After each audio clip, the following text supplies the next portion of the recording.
My mother invaded my house with a locksmith while I was traveling. She changed all the locks and said, "Now you'll learn to respect me." When I returned, I found something that left me speechless. The first attempt to open my front door at 8:45 in the evening was like taking a direct punch to the stomach. My key simply wouldn't go into the lock that I had used religiously for the past 5 years since I bought this property, with my own hard-earned money, saved penny by penny through hard work as a sales manager at a multinational company that required frequent travel to different states across the country. The metallic sound of the key scraping uselessly against a completely different lock echoed through the silent porch like an omen of the nightmare that was about to reveal itself in all its devastating scope. My first reaction was total confusion.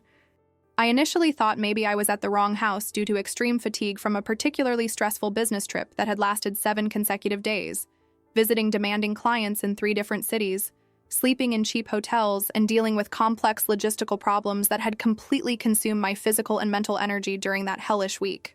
I meticulously checked the house number painted in golden numerals on the dark wooden door that I had personally chosen during the complete renovation of the property 2 years earlier, confirmed the address by comparing it with what had been engraved in my memory for half a decade, and especially observed all the familiar architectural details that unequivocally confirmed that this was really my property legally registered in my name at the Regional Real Estate Registry.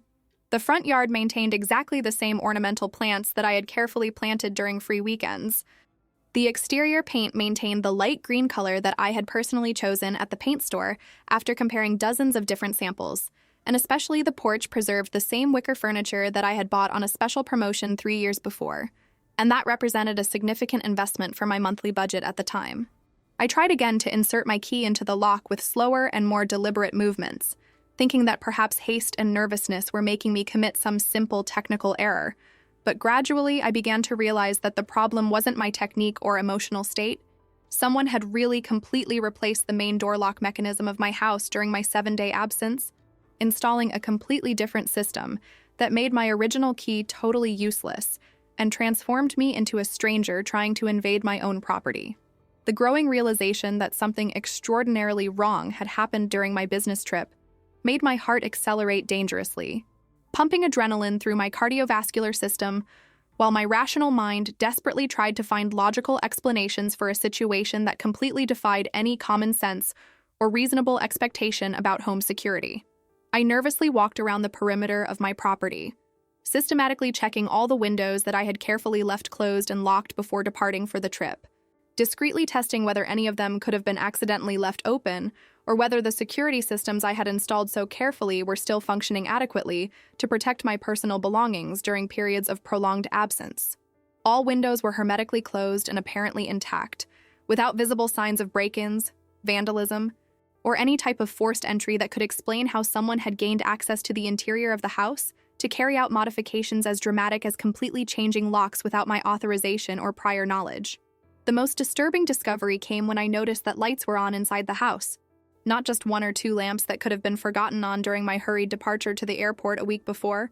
but multiple lights in different rooms that created illumination patterns that clearly suggested active human presence inside my property during my prolonged absence. The yellowish glow that leaked through the living room curtains, the more intense light emanating from the kitchen window, and especially the soft illumination coming from my bedroom on the 2nd floor, created a domestic atmosphere that contrasted dramatically with the empty and secure house I had left when I departed for my business trip 7 days earlier. I grabbed my cell phone with hands that trembled progressively more with each second that passed without a rational explanation for that completely absurd and potentially dangerous situation, and dialed the military police number seriously, considering the possibility that my house had been invaded by criminals who had established temporary residence in my property during my absence,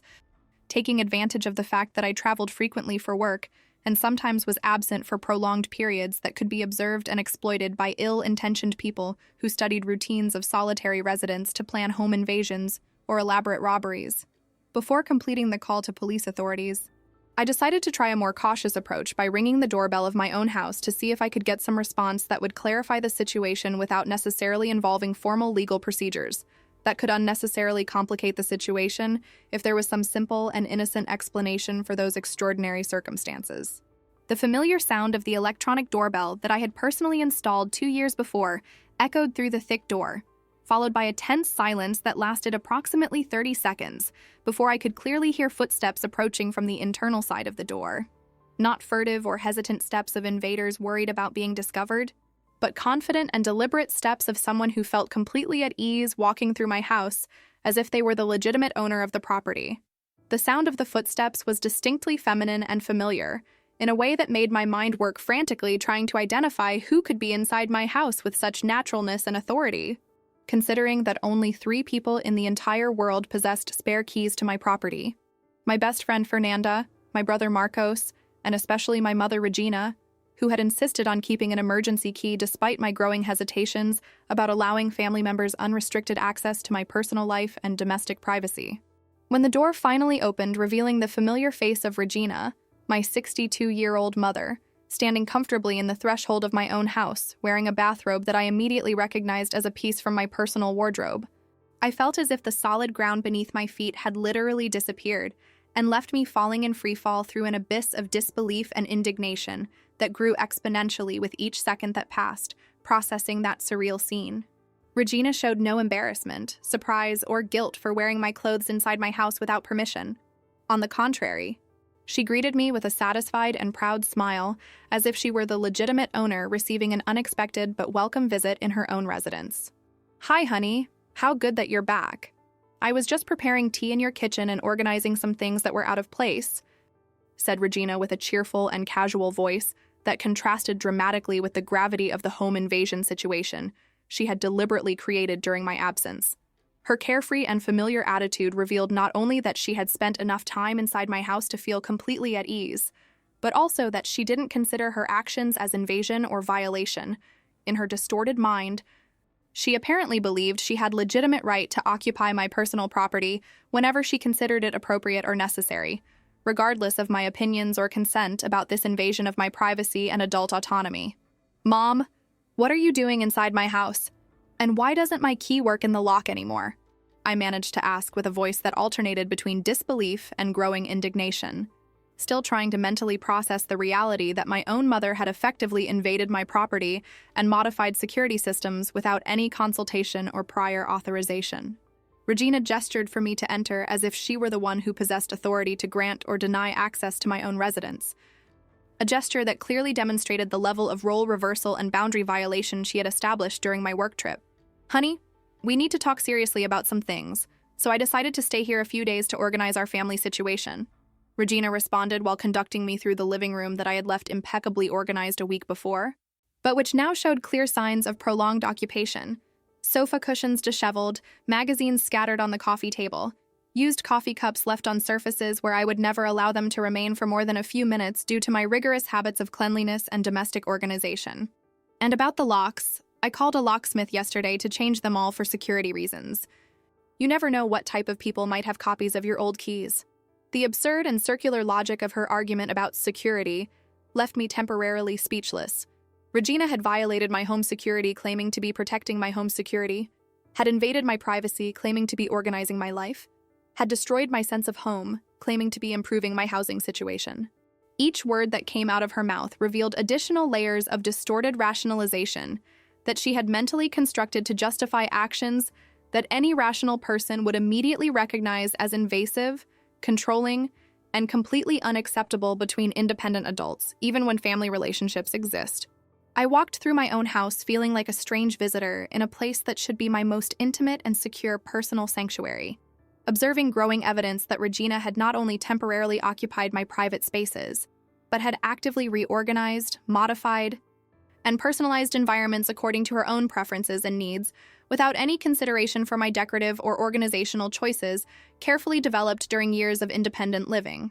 The kitchen showed clear signs of intensive use. Pots that I kept in specific cabinets were scattered on the stove. Ingredients that I organized meticulously were randomly mixed on the shelves.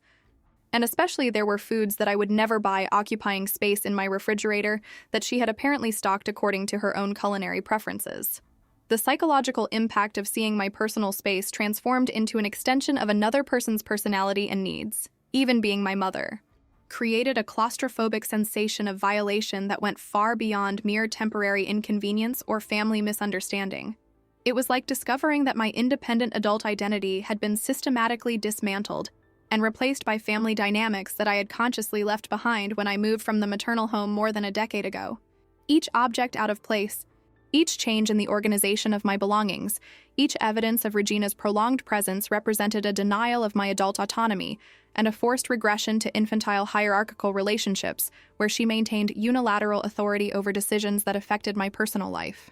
The most shocking and devastating discovery awaited in my bedroom on the second floor, where I found not only evidence that Regina had slept in my bed during multiple nights, leaving pillows disheveled according to her preferences, changing my sheets for others she had brought from her house, and even replacing my usual perfume on the nightstand with fragrances she preferred, but mainly, there was an organized collection of my personal documents methodically spread over my desk in a clear demonstration that she had systematically violated my privacy, investigating intimate aspects of my financial, professional, and personal life that were none of her business. Bank statements from the past 6 months were open and apparently studied, with annotations made in Regina's unmistakable handwriting in the margins, commenting on my expenses, and questioning financial decisions I had made as an independent adult, responsible for my own finances for more than 15 years. Work contracts, investment documents, personal correspondence,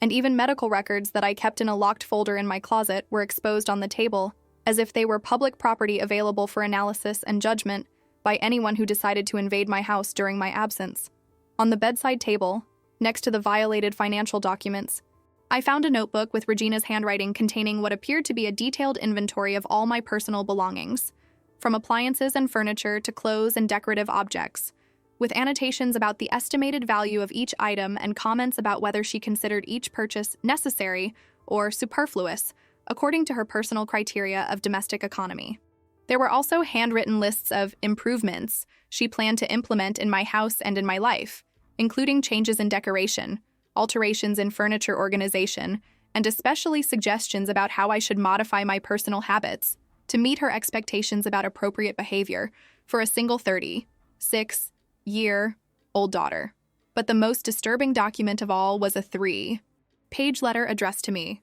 left in the center of the desk as if it were an official declaration or formal ultimatum, where Regina explained in detail her motivations for invading my house, and especially her expectations about how our family relationship should be restructured, according to her growing emotional and psychological needs as she aged and felt progressively more isolated in her own empty house. Dear Carolina, the letter began with careful handwriting that contrasted with the controlling and manipulative content of the words that followed.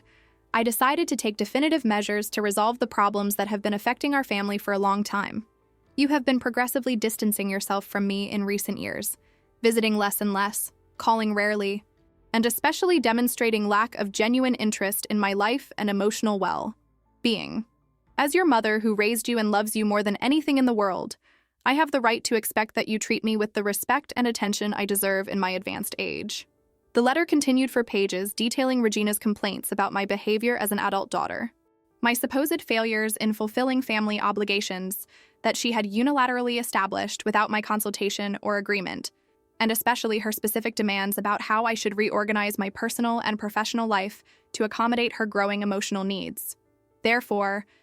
I decided to temporarily move to your house until we resolve these pending family issues and establish a new relationship dynamic that is more adequate to the needs of an elderly mother who needs the support and company of the only daughter she raised with so much love and sacrifice during decades. The most shocking part of the letter revealed that Regina didn't consider her invasion as temporary or negotiable. She had effectively decided to move to my house permanently until I demonstrated sufficient maturity to adequately value family, and modified my life habits to include mandatory participation in regular family activities, frequent home visits when she returned to her own house, and especially constant emotional availability to attend to her needs for companionship and validation whenever she considered it appropriate or necessary. I changed the locks for practical reasons. Now we both have keys and can come and go as necessary to maintain our harmonious coexistence, the letter explained, revealing that Regina had made copies of the new keys for herself while leaving me outside my own house as a symbolic demonstration of power over my adult autonomy. I hope you understand that these measures are manifestations of my maternal love and genuine concern for your well-being. A daughter who lives alone and travels constantly for work needs family guidance to make important decisions about her personal and professional life. I sat on my own bed feeling completely violated and invaded not only physically through unauthorized occupation of my personal space,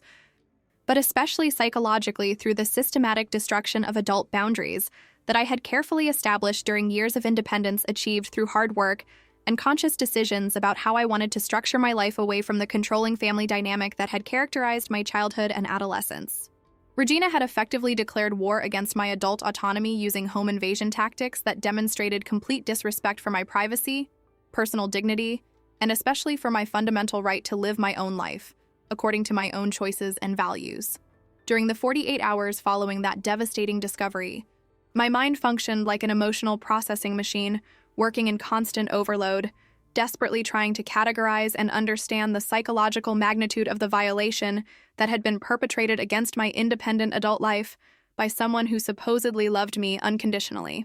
Sleep became practically impossible because every time I closed my eyes, my brain automatically reproduced images of Regina's handwritten letter, her critical annotations about my personal belongings, and especially the satisfied and proprietary expression she had demonstrated when receiving me at the door of my own house, as if she were the legitimate owner, granting temporary access to a visitor. The sensation was simultaneously claustrophobic and surreal, as if I had awakened in a parallel universe where all fundamental rules about respect, privacy, and adult boundaries had been arbitrarily suspended by a maternal figure who had decided to regress our relational dynamic to authoritarian patterns that I thought I had definitively left behind when I moved from the family home 15 years before. The first phone call I made the next morning was to my best friend Fernanda, a lawyer specialized in family law who intimately knew both my personal history and the legal complexities involved in situations where family members violate property and privacy rights through unauthorized home invasions. Fernanda answered on the third ring with her characteristic professional voice, but quickly perceived from the altered tone of my speech that something extraordinarily serious had happened during my week-long absence. "Carolina, you sound completely shaken. What happened during your business trip?" she asked with the genuine concern of someone who had accompanied me through multiple personal and professional crises during the last 16 years of solid friendship. When I began relating the events of the last 2 days, starting with the impossibility of entering my own house until the discovery of the violated documents and Regina's intimidating letter, I could clearly hear her breathing becoming deeper and more controlled, a sign I recognized as indicative that her legal mind was automatically cataloging possible legal violations and calculating appropriate response strategies. "Carolina, what your mother did constitutes multiple serious legal violations that go far beyond simple family conflicts or misunderstandings between relatives," Fernanda explained with the technical precision that characterized her professional work, but also with the personal indignation of someone who deeply knew my long struggle to establish emotional and physical independence in relation to controlling family dynamics. Home invasion, violation of private correspondence, unauthorized modification of security systems, and especially what appears to be a systematic attempt at psychological coercion to force changes in your adult lifestyle. Each of these actions individually would already justify formal legal measures, and when combined, they reveal a pattern of behavior that can be classified as moral harassment and violation of fundamental rights. Her words were simultaneously comforting and terrifying because they confirmed that my indignation was completely justified, but also indicated that the situation was substantially more serious and complex than I had initially understood. Fernanda suggested that we meet personally that same afternoon at her law office to discuss available legal options, and especially to develop a comprehensive strategy that would protect my rights while we navigated the emotional complexities of legally confronting my own biological mother. "I need to be absolutely clear with you from the beginning. If we decide to proceed with formal legal actions against Regina, there will be no turning back once the judicial process is initiated," she warned me with the professional seriousness of someone who had witnessed many families being permanently destroyed by legal disputes that escalated beyond any possibility of reconciliation. "You will need to be emotionally prepared for the possibility that your relationship with your mother will be irreparably altered, regardless of the final legal outcome, because judicial processes between family members create psychological wounds that rarely heal completely." Her words forced me to confront a reality I had been avoiding: that seeking legal justice for crimes committed against me could mean choosing between my adult autonomy and my traditional family relationship.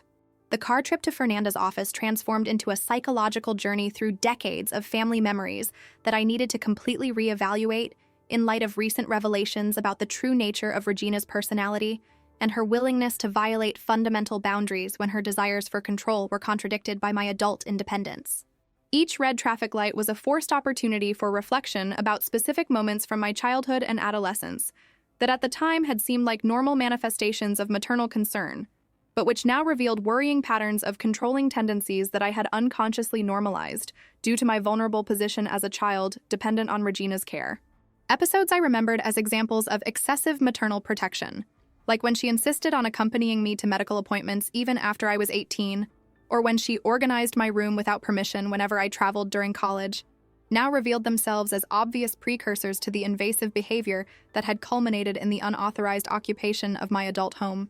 Fernanda's office was located in a modern commercial building in the city center, with professional decoration that combined contemporary furniture with personal touches that reflected both her legal competence and her human sensitivity to the emotional dimensions of the cases she handled daily. When I entered the conference room where she waited for me with a thick folder of legal documents already organized on the polished mahogany table, I immediately felt the comforting contrast between that controlled and predictable environment and the emotional chaos that had dominated my life since my return from the business trip.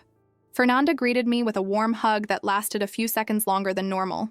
silently communicating her understanding about the emotional gravity of the situation we were about to discuss, before assuming her characteristic professional posture that I knew so well from years of friendship and occasional consultations about minor legal issues related to my work as a sales manager. Carolina,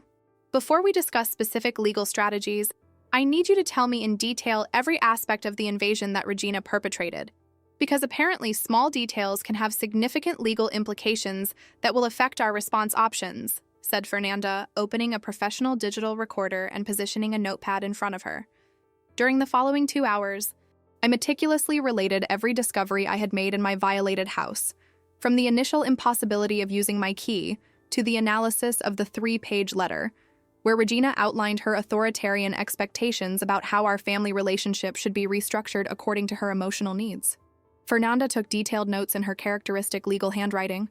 occasionally interrupting my narrative to ask specific questions about chronology of events, available physical evidence, or potential witnesses who could corroborate my version of events. Based on what you're telling me, we have here a clear case of multiple criminal violations that range from home invasion to what can be characterized as family stalking and psychological coercion, Fernanda observed after reviewing her extensive notes. Unauthorized modification of locks is by itself a crime that can result in imprisonment, but when combined with prolonged occupation of the property, violation of private documents, and especially the systematic attempt to coerce behavioral changes through psychological pressure, we're dealing with a criminal pattern that can justify severe legal measures. Her technical analysis provided me with important professional validation, confirmation that my indignation wasn't exaggerated or irrational, but an appropriate response to genuine legal violations that any independent adult would have the right to contest through the judicial system. Fernanda explained that we essentially had 3 main legal options available,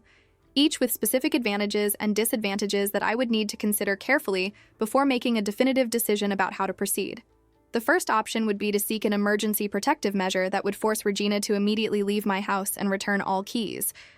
but which would also formally alert the judicial system about our family dispute and create permanent legal records that could affect future family relationships. The second possibility would involve private negotiation mediated by lawyers, where we would try to resolve the situation through extrajudicial agreements that established clear boundaries without necessarily criminalizing Regina's actions, but which also wouldn't provide robust legal protections against future violations. The third and most severe option would be to register a formal criminal complaint for home invasion, stalking, and coercion, which would result in a complete judicial process with possibility of imprisonment for Regina, but which would also permanently destroy any possibility of future family reconciliation. Each of these options represents a different level of legal escalation and emotional consequences for your family, Fernanda explained with the sensitivity of someone who deeply understood the complexities of family disputes that transcended simple legal issues. The decision you make today will probably define the nature of your relationship with Regina for the rest of your lives, so it's fundamental that you choose an approach that reflects your personal values about family, justice, and especially about what type of boundaries you're willing to impose and maintain long-term. Her words forced me to confront deep philosophical questions about the nature of family relationships and about when maternal love becomes so toxic and invasive that it must be legally restricted to protect the autonomy and dignity of adult children. During our intense discussion, Fernanda also alerted me about the practical and emotional realities of legal processes between family members, based on her 15 years of professional experience dealing with complex domestic disputes. Family judicial processes rarely end with happy Hollywood endings where everyone reconciles and lives harmoniously. She warned me with brutal honesty that I appreciated even though it was difficult to hear. More frequently, they result in permanent separations, lasting resentments, and emotional scars that affect future generations of the family. You need to be prepared for the possibility that choosing to seek legal justice might effectively mean choosing to permanently end your relationship with Regina. Her frankness was simultaneously frightening and liberating, because it allowed me to make an informed decision about the real costs involved in each available option. I left Fernanda's office that afternoon with a thick folder of legal documents to review and especially with a 72-hour deadline to decide how I wanted to proceed. Time she considered necessary for me to adequately process the emotional and practical implications of each available legal option. The trip back home was marked by a growing sensation of personal empowerment, mixed with deep sadness about the necessity of considering legal measures against my own biological mother. On one hand, knowing that I had robust legal options available and the professional support of a competent lawyer gave me a sense of control over a situation that had initially left me completely helpless and violated. On the other hand, the realization that our dispute had escalated to the point where legal consultations became necessary represented a fundamental deterioration in the nature of our maternal relationship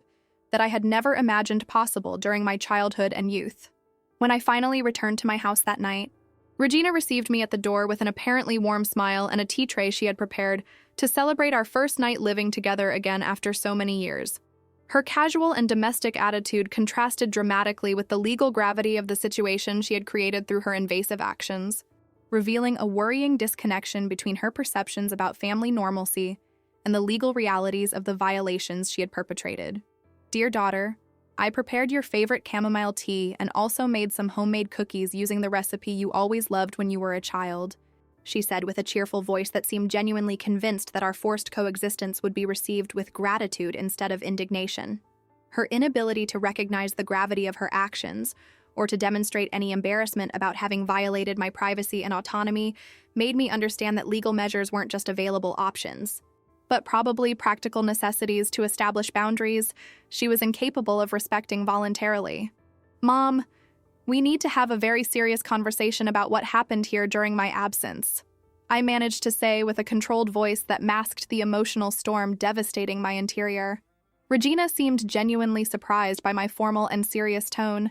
as if she expected me to naturally accept her occupation of my house as a normal manifestation of maternal care, instead of recognizing it as a serious violation of fundamental adult boundaries. Of course, honey. We can talk about anything that's worrying you, but first sit here with me in the living room and let's drink this delicious tea I prepared especially thinking of you, she responded,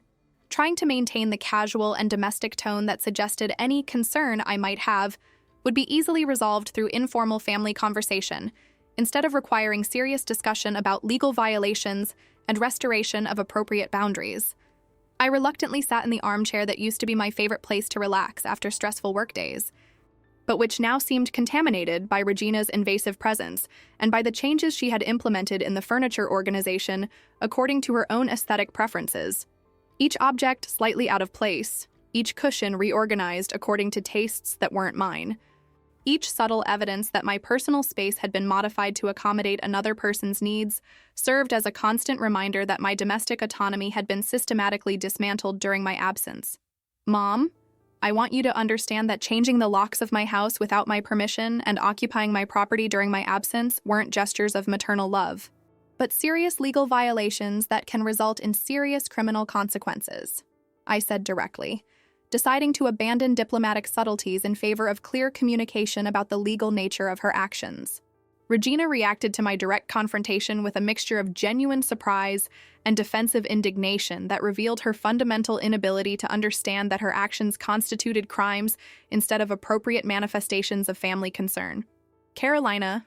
I can't believe you're talking to me as if I were a criminal when all I did was demonstrate love and concern for a daughter who lives alone and travels constantly without anyone to care for her safety. she responded with a voice that alternated between dramatic hurt and growing irritation. A mother has not only the right, but also the moral responsibility to protect her daughter when she's not taking adequate precautions for her own safety and well-being. Her words revealed a distorted philosophy about family relationships where maternal rights superseded adult autonomy of independent children, a perspective that explained how she had rationalized her violations as virtuous acts instead of invasive crimes. During our tense conversation that extended for more than 2 hours, it became progressively clear that Regina had mentally constructed an elaborate narrative where her criminal actions were reinterpreted as heroic sacrifices of a dedicated mother who was saving an irresponsible daughter from dangers she was too naive to recognize alone. Daughter, you might not realize it now, but one day you'll thank me for having taken decisive measures to protect your safety when you weren't willing or capable of protecting yourself adequately, she declared with absolute conviction that demonstrated how deeply she had internalized justifications for behaviors that any objective observer would immediately recognize as invasive and inappropriate. Her inability to accept that she had committed serious violations, combined with her expressed determination to continue protecting my independent adult life, convinced me definitively that formal legal measures weren't just options, but urgent necessities to establish boundaries she clearly wouldn't respect voluntarily. That night, lying in my own bed that still smelled of Regina's perfume and maintained physical evidence of her prolonged occupation, I made the most difficult decision of my adult life: proceed with formal legal measures to remove Regina from my house and establish legal restrictions that would prevent future violations of my privacy and autonomy. The decision wasn't made with anger or vindictiveness, but with the sober understanding that true family love sometimes requires establishing firm boundaries that protect the dignity and autonomy of all parties involved, even when that means using legal resources to impose respect that should be offered voluntarily between adults who genuinely love each other. The next morning brought a dramatic turn that exponentially intensified the emotional and legal complexity of my situation when Regina appeared in the kitchen preparing breakfast as if she were the legitimate hostess of my own house, but accompanied by my brother Marcos, who had apparently been summoned during the night to serve as a family mediator in the psychological pressure campaign she was systematically orchestrating to force me to accept her permanent occupation of my property. Marcos entered my kitchen carrying a travel bag and demonstrating the same casual and proprietary attitude that Regina had established as the new behavioral standard in my house, greeting me with a forced hug that transmitted more embarrassment than genuine affection, while his eyes avoided direct contact, revealing that he knew perfectly well he was participating in a morally questionable situation, but had chosen to support Regina instead of defending my rights as the legitimate property owner. Carolina, so good to see you, sister. Mom told me you're having some misunderstandings about family issues, so I decided to come spend a few days here to help resolve this situation in a way that's good for all of us, said Marcos, with an artificially cheerful voice that contrasted dramatically with the palpable tension that dominated the kitchen atmosphere, where Regina observed our interaction with a satisfied smile of someone who had managed to recruit an important ally for her questionable cause. His carefully chosen words revealed that Regina had deliberately distorted the reality of the situation when reporting the events to him, presenting a version where I was an ungrateful and irrational daughter who was rejecting loving gestures from a concerned mother,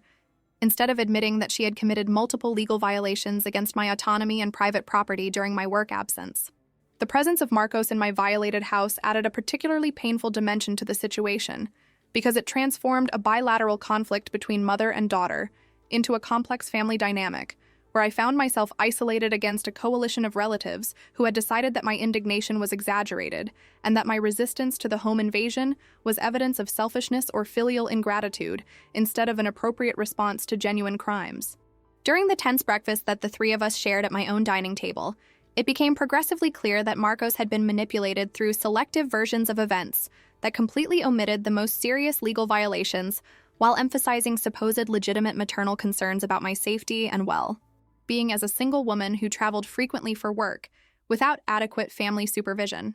Carolina, you have to understand that Mom is only worried about you because she loves you very much and wants to make sure you're safe, Marcos explained to me with a patronizing paternal tone that suggested he considered me incapable of adequately evaluating my own situation or making mature decisions about my independent adult life. Maybe you two can reach an agreement about how to organize this situation in a way that respects everyone's needs. You want your privacy,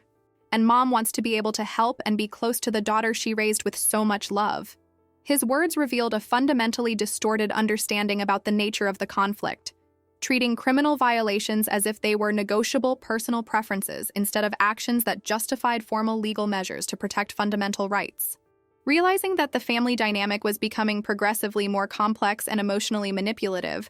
I decided to accelerate my timeline for implementing formal legal measures before Regina could recruit additional relatives for her psychological pressure campaign or establish even more firmly entrenched precedents of unauthorized occupation of my property. I called Fernanda that same morning, reporting the escalation of the situation through Marcos's recruitment and requesting that she immediately proceed with the emergency protective measure that had been our first option discussed during our previous meeting at her office. Carolina, your brother's presence in the house complicates the legal situation because it can be interpreted as evidence that Regina has family support for her actions, but it also strengthens our argument that she's engaged in a systematic psychological coercion campaign using multiple family members to pressure you into accepting violations of your rights. Fernanda explained with the analytical precision I had learned to value during our long-standing friendship. I'm going to prepare the documentation for the protective measure today and file the petition with the court this week, but you need to be prepared for the fact that this will make official and public a family conflict that until now has been private, with all the emotional and social consequences that this might entail. The situation reached a dramatic breaking point the following afternoon when I arrived home after a particularly stressful day at work and found Regina chatting animatedly with Donna Silvia, my 55-year-old neighbor, in my house's living room as if she were the natural hostess receiving social visits in her own residence. Donna Silvia had been invited to get to know Carolina's family better and was being systematically fed distorted versions of our family situation that presented Regina as a devoted mother temporarily caring for her absent daughter's house, instead of a criminal invader occupying someone else's property without authorization. Dear Carolina, what a pleasure to see you. Your mother was telling me how wonderful it is that you're living together again after so many years, said Donna Silvia with genuine enthusiasm that revealed how completely she had been deceived by Regina's fabricated narratives about our domestic situation.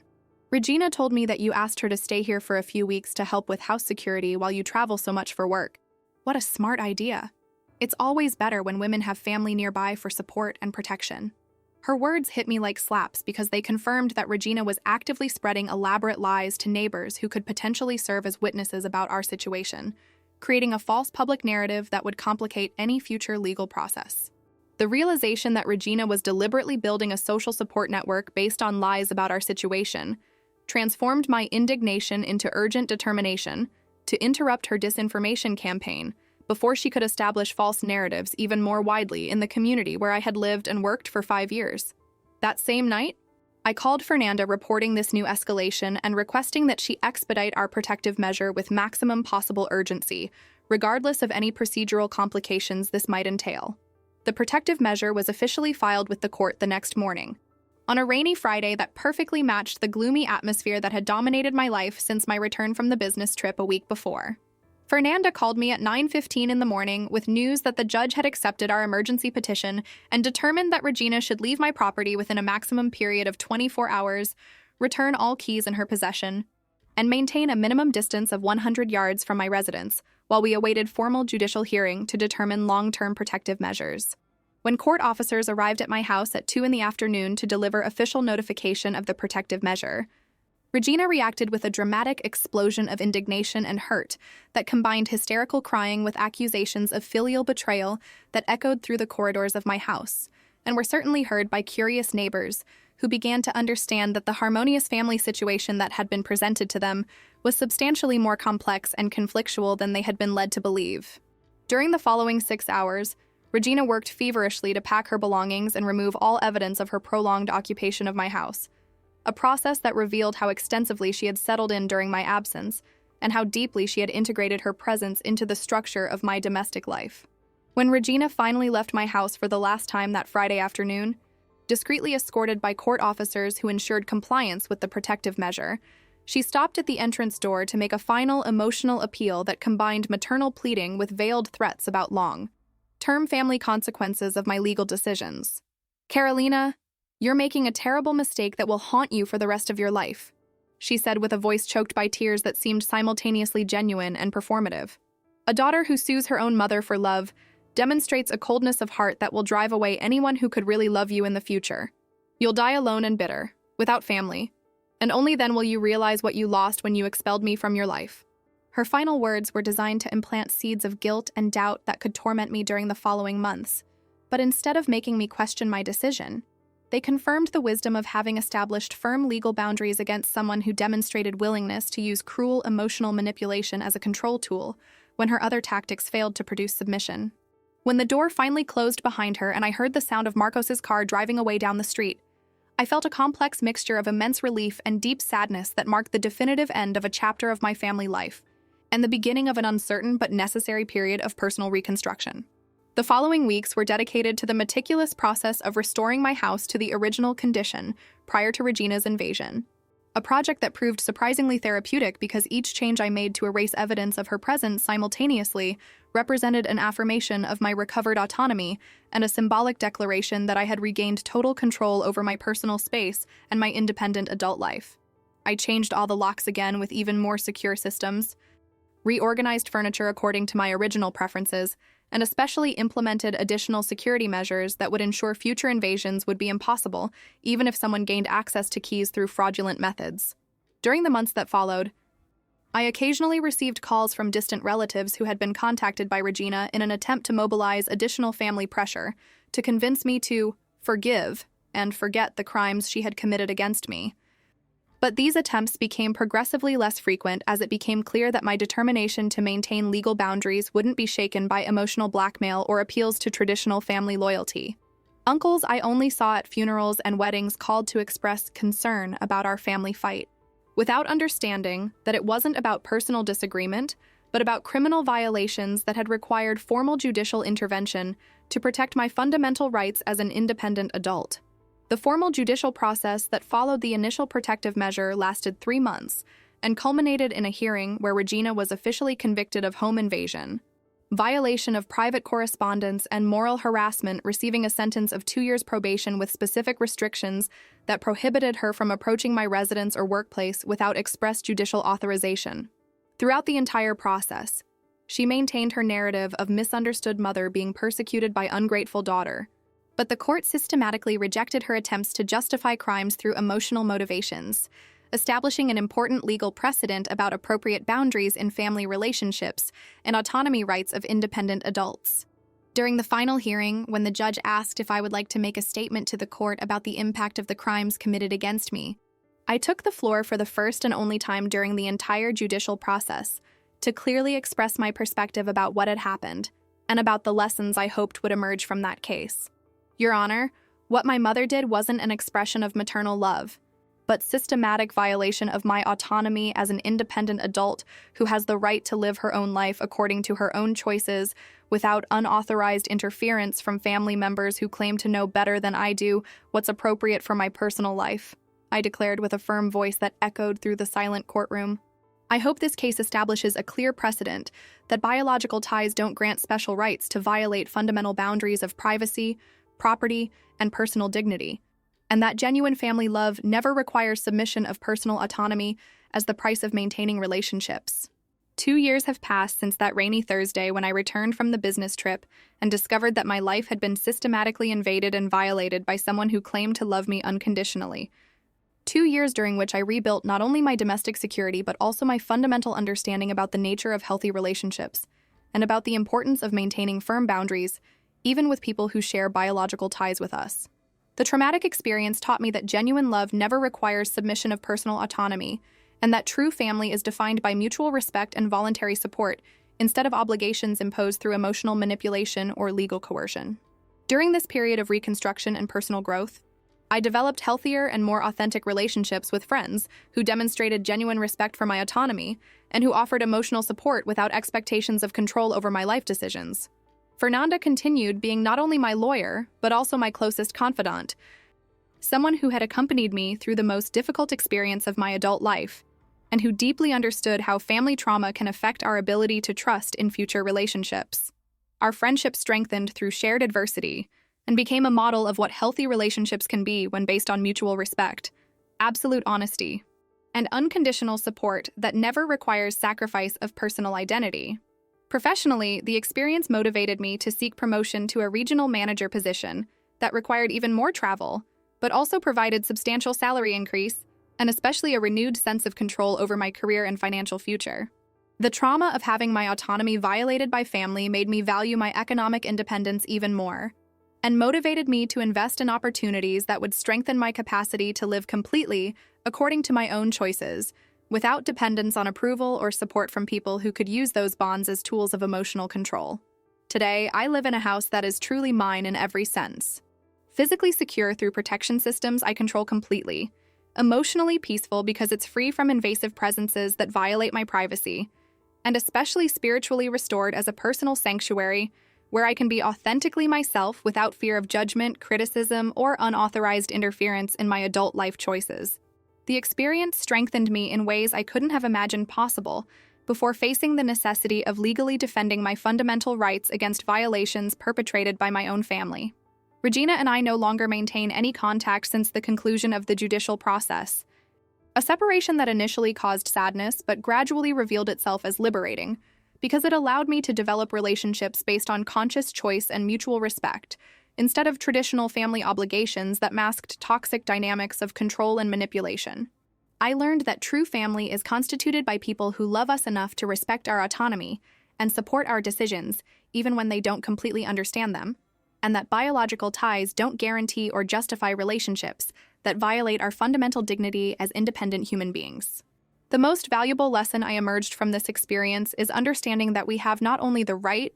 but the moral responsibility to protect our autonomy and well-being against any person who demonstrates willingness to violate them, regardless of what emotional or family ties might exist between us. Sometimes genuine self-love requires courage to establish boundaries that other people will consider excessively severe, but which are necessary to preserve our psychological integrity and our capacity to live authentic lives based on our own values and choices instead of expectations imposed by others who claim to know us better than we know ourselves. For anyone who might be facing a similar situation of family invasion or boundary violation by relatives who use love as justification for controlling behaviors, I want to emphasize that seeking legal help and establishing firm boundaries isn't family betrayal, but an act of self-love that can ultimately benefit everyone involved by forcing recognition that healthy relationships require mutual respect instead of submission of one party to another's will. Don't allow guilt or emotional blackmail to prevent you from protecting your dignity and autonomy. You deserve to live authentic lives based on your own choices, and no one has the right to violate that, regardless of what family ties might exist. Did you enjoy Carolina's story? Then subscribe to the channel, leave your like, and comment where you're watching from. Oh, and there's another story waiting for you here on the screen. Click there and I'll be waiting for you.